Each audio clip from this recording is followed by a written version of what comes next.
ನನಗೆ ಜಿ ಪರಮೇಶ್ವರ್ ಸಾಹೇಬ್ರ ಬಗ್ಗೆ ಭಾಳ ಅಪಾರವಾದಂಥ ಗೌರವ ಇದೆ. ನಾನು ವೈಯಕ್ತಿಕವಾಗಿ ನಾನು ಇಷ್ಟಪಡುವಂಥ ಒಬ್ಬ ರಾಜಕಾರಣಿ.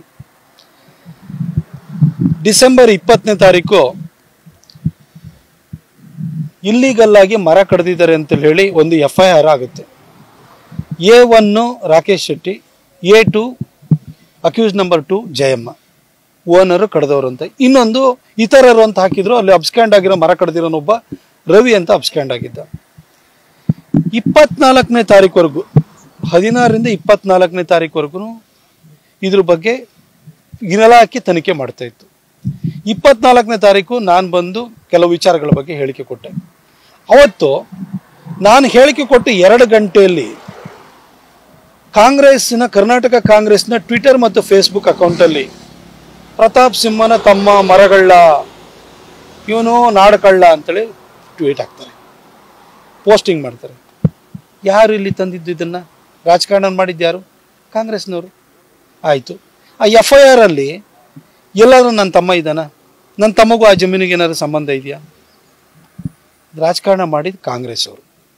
ಆಯಿತು, A1 ಮತ್ತು A2ಗೆ ಸ್ಟೇಷನ್ ಬೇಲ್ ಕೊಟ್ಟು ಕಳಿಸ್ತೀರಿ.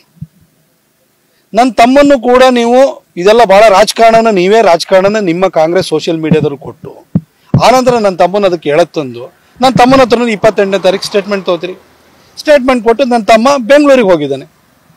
ನನ್ನ ತಮ್ಮ ಸಕಲೇಶ್ಪುರದಲ್ಲೇ ಬೇಲೂರಿನಲ್ಲೇ ಇರಬೇಕು ಅಂತ ಏನಾದ್ರು ಕೋರ್ಟ್ ಆರ್ಡರ್ ಇದೆಯಾ? ರಿಸ್ಟ್ರಿಕ್ಷನ್ ಇದೆಯಾ? ನಿಮ್ಮ FIR ಅಲ್ಲಿ ಏನಾದ್ರು ಅವನು ಅಕ್ಯೂಸ್ಡ್ ಇದ್ದಾನ? ಇಲ್ಲಲ್ವಾ? ಯಾರಾದ್ರೂ ತಲೆಮರೆಸ್ಕೊಂಡು ಹೋಗೋನು ಸ್ವಂತ ಕಾರ್ ತಗೊಂಡು ಮೊಬೈಲ್ ಆನ್ ಮಾಡ್ಕೊಂಡು ಬೆಂಗಳೂರಿಗೆ ಹೋಗ್ತಾರ? ರಾಜಕಾರಣ ಮಾಡಿದವರು ತಲೆಮರೆಸ್ಕೊಂಡಿದ್ದಾರೆ ಅಂತ. ಮಧು ಬಂಗಾರಪ್ಪ ಅವರ 6.5 ಕೋಟಿ ಚೆಕ್ ಬೌನ್ಸ್ ಪ್ರಕರಣ ಬರುತ್ತೆ. 6 ತಿಂಗಳ ಜೈಲು ಶಿಕ್ಷೆನೂ ಅದರಲ್ಲಿ ವಿಧಿಸಿರ್ತಾರೆ. ಆ ಪ್ರಕರಣವನ್ನ ವಿಷಯಾಂತರನ ಮಾಡಬೇಕು, ಮಾಧ್ಯಮಗಳ ಗಮನ ಬೇರೆ ಕಡೆ ಸೆಳಿಬೇಕು ಅಂತ ನನ್ನ ತಮ್ಮನ ಅರೆಸ್ಟ್ ಮಾಡಕ್ಕೆ ಕಳಿಸ್ತೀರಿ. ನನ್ನ ತಮ್ಮನ ಕೊನೆಗೆ ಕೋರ್ಟ್ನಲ್ಲಿ ಪ್ರೊಡ್ಯೂಸ್ ಮಾಡಿರಿ. ನಿನ್ನೆ ಅಕ್ಯೂಸ್ ನಂಬರ್ 1, 2ಗೆ ಸ್ಟೇಷನ್ ಬೇಲ್ ಕೊಟ್ಟು ಕಳಿಸ್ತೀರಿ. FIR ಇಲ್ಲದೆ ಇದ್ದಂತ ನನ್ನ ತಮ್ಮನ್ನ ತಗೊಂಡು ಕೋರ್ಟಿಗೆ ಪ್ರೊಡ್ಯೂಸ್ ಮಾಡ್ತೀರಿ. ಕೋರ್ಟಲ್ಲೂ ಕೂಡ ನಿಮಗೆ ನೆನ್ನೆ ಜಡ್ಜು ಮಂಗಳಾರತಿ ಮಾಡಿಬಿಟ್ಟು 5 ನಿಮಿಷದಲ್ಲಿ ಬೇಲ್ ಕೊಟ್ಟು ಕಳಿಸಿದ್ರು. ರಾಜಕಾರಣ ಮಾಡ್ತಿರೋದು ನೀವು ಸರ್. ನಿಮ್ಮ ಹತ್ರ ಅಡ್ಮಿನಿಸ್ಟ್ರೇಷನ್ ಇದೆ, ಪೊಲೀಸ್ ಇಲಾಖೆ ಇದೆ, ಫಾರೆಸ್ಟ್ ಡಿಪಾರ್ಟ್ಮೆಂಟ್ ಕೇಳಿದೆ.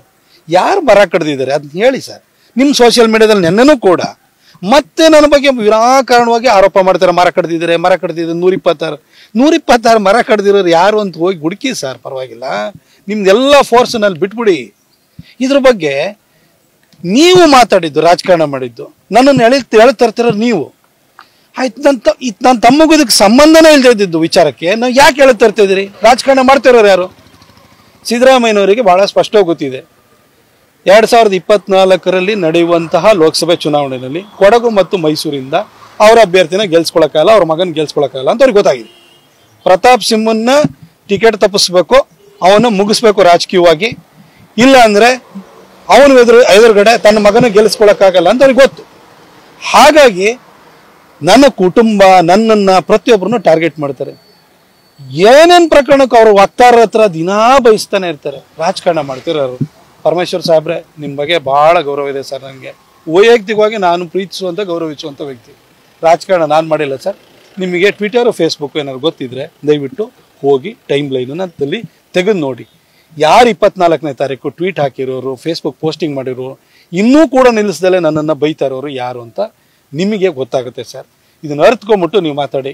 ಅಲ್ಲಿ ನೀವೆಲ್ಲೋ ಆ ಕಡೆ ಬೀದರ್ನವ್ರನ್ನೊಬ್ಬರನ್ನ ಮಂತ್ರಿನೂ ಕೂಡ ಮಾಡಿಬಿಟ್ಟಿರಿ, ಫಾರೆಸ್ಟ್ ಮಿನಿಸ್ಟ್ರಿ ಮಾಡಿದ್ದೀರಿ. ಆಯಿತಾ? ಮರ ಗಿಡ ಏನು ಅದ್ರ ಬಗ್ಗೆ ಸ್ವಲ್ಪ ಅವ್ರಿಗೆ ಅರಿವು ಬರಬೇಕಾಗುತ್ತೆ. ಬೇಲೂರು ಹತ್ರ ಬಂದು ನೋಡ್ಕೊಂಡು ಅಲ್ಲಿ ಯಾರಿದ್ದಾರೆ ಅದನ್ನು ತಿಳ್ಕೊಳಕ್ಕೆ ಹೋಗಿ.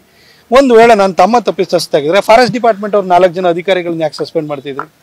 ಸಸ್ಪೆಂಡ್ ಆಗಿರುವಂಥ ಅಧಿಕಾರಿಗಳು ನನ್ನ ತಮ್ಮನ ಅರೆಸ್ಟ್ ಮಾಡೋಕ್ಕೆ ಯಾರು ಹೋಗ್ತಿದ್ರು? ಅವರೇ ಎನ್ಕ್ವೈರಿ ಮಾಡೋಕ್ಕೆ ಯಾಕೆ ಬರ್ತಿದ್ರು?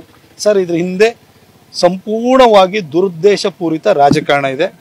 ನಿಮಗೆ ಗೊತ್ತಾಗಿದೆ. ಕೊಡಗು ಮತ್ತು ಮೈಸೂರಿನ ಜನ ನನ್ನನ್ನು ನೀವು ರಾಜಕೀಯವಾಗಿ ಸೋಲಿಸಲಿಕ್ಕೆ ಬಿಡಲ್ಲ ಅಂತ ನಿಮಗೆ ಗೊತ್ತಾಗಿದೆ. ಹಾಗಾಗಿ ನನ್ನನ್ನು ಟಿಕೆಟ್ ತಪ್ಪಿಸ್ಬೇಕು, ನನ್ನನ್ನು ಏನಾರು ಮಾಡಿ ಫಿಕ್ಸ್ ಮಾಡಬೇಕು ಅಂತ ನೀವು ಮಾಡ್ತಾ ಇದ್ದೀರಿ. ಇದನ್ನು ಮುಂದೆನೂ ಕೂಡ ನಿಲ್ಲಲ್ಲ. ಆದರೆ ಮೈಸೂರಿನ ಬೆಟ್ಟದಲ್ಲೊಬ್ಳು ತಾಯಿ ಚಾಮುಂಡೇಶ್ವರಿ ಕೂತಿದ್ದಾಳೆ, ಬ್ರಹ್ಮಗಿರಿನಲ್ಲೊಬ್ಳು ಕಾವೇರಿ ತಾಯಿ ಹುಟ್ಟುತ್ತಾಳೆ. ಎಲ್ಲರೂ ದೇವರು ನನ್ನ ನೋಡ್ಕೊಳ್ತಾರೆ, ನನ್ನನ್ನು ಪ್ರೊಟೆಕ್ಟ್ ಮಾಡ್ತಾರೆ ಅಂತ ನನಗೆ ಗೊತ್ತಿದೆ. ಜನ ಮಾಡಿದ ಕೆಲಸ ನೋಡಿದಂಥ ಜನ ಇದೆ.